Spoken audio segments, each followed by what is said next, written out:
Welcome back mga katambalan, mga hot topic and issue pag-usapan natin. Update po tayo kay Catherine Bernardo na kung saan nga po ay nag-post itong sikat sa kanyang social media account at dumalo nga po itong si Catherine sa naganap na 22nd National Dental Health Month na ginanap naman sa SM Mall of Asia Music Hall ngayong February 1. Makikita naman na napakarami nung dumalo doon sa naganap na event at nang dumating nga ang isang Catherine Bernardo ay talaga naman dinumog at pinagkaguluhan itong sikat. Samantalang sinalubong naman sikat ng mga doctors na kung saan nga po ay nagse-celebrate ng National Dental Health Month.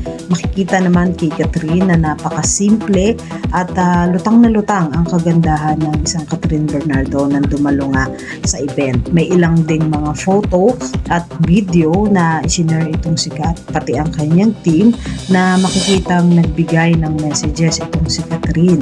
At talaga namang nag-enjoy itong sikat dun sa naganap na event na kung saan ay meron silang mga photo kasama nga yung mga doktor.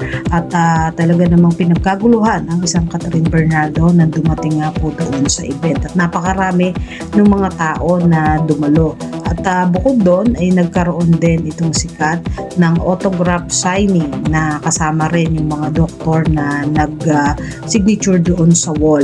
At may ilan ding mga photo na kung saan makikita na bumuhos yung mga confetti na nagkaroon pa ng mga picture taking itong sikat kasama yung mga doktor. Yan po yung mga update natin ngayon kay Catherine. Kayo mga katambalan, ano masasabi nyo? Mag-comment lang sa comment section, pag-usapan natin.